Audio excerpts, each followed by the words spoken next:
Which of the following statements is correct? NEET 2020 ಅಲ್ಲಿ ಕೇಳಿರುವಂತ question. Adenine ಮತ್ತೆ thymine base pairing ನ ಮೇಲೆ ಡಿಪೆಂಡ್ ಆಗಿರುವಂತದ್ದು.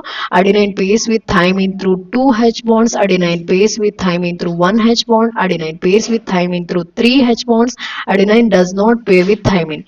ಈ ಒಂದು ಕ್ವಶನ್ NCERT ಯ salient feature of DNA double helix ಈ ಕಾನ್ಸೆಪ್ಟ್ ಮೇಲೆ ಡಿಪೆಂಡ್ ಆಗಿದೆ. ಇಲ್ಲಿ ಏನ್ ಹೇಳಿದ್ದಾರೆ ಅಂದ್ರೆ adenine forms 2 hydrogen bonds with thymine from the opposite strand and vice versa. ಅಂದ್ರೆ ಅಡಿನೈನ್ ಮತ್ತೆ ಥೈಮಿನ್ ನ ಮಧ್ಯದಲ್ಲಿ ಯಾವತ್ತು 2 ಹೈಡ್ರೋಜನ್ ಬಾಂಡ್ಗಳು ಇರ್ತದೆ. ಹಾಗೆ guanine bonded with cytosine with 3 hydrogen bonds ಅಂತ ಹೇಳಿದ್ದಾರೆ. ಸೊ ಇಲ್ಲಿ ಕರೆಕ್ಟ್ ಆಗಿರುವಂತಹ ಆಪ್ಷನ್ ಎ. ಉಳಿದ ಆಪ್ಷನ್ ಗಳನ್ನು ನೋಡೋದಾದ್ರೆ adenine pairs with thymine through 1 H bond ಇದು ಎಂಟೈರ್ಲಿ ಕರೆಕ್ಟ್. ಅಲ್ಲಿ ಯಾವತ್ತು 2 ಹೈಡ್ರೋಜನ್ ಬಾಂಡ್ಗಳು ಇರ್ತದೆ.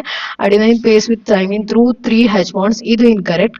ಗ್ವಾನಿನ್ ಮತ್ತೆ ಸೈಟೋಸಿನ್ ನ ಮಧ್ಯದಲ್ಲಿ ಯಾವತ್ತು 3 ಹೈಡ್ರೋಜನ್ ಬಾಂಡ್ಗಳು ಇರ್ತದೆ.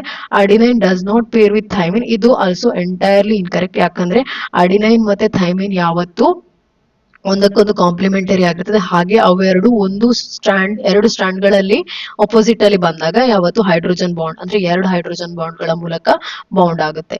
ನಿಮಗೆ ಈ ಕ್ವಶನ್ ಆನ್ಸರ್ ಡಿಸ್ಕಷನ್ ಅರ್ಥ ಆಗಿದೆ ಅಂತಾದ್ರೆ ಲೈಕ್ ಮಾಡಿ ಹಾಗೆ ಶೇರ್ ಮಾಡಿ.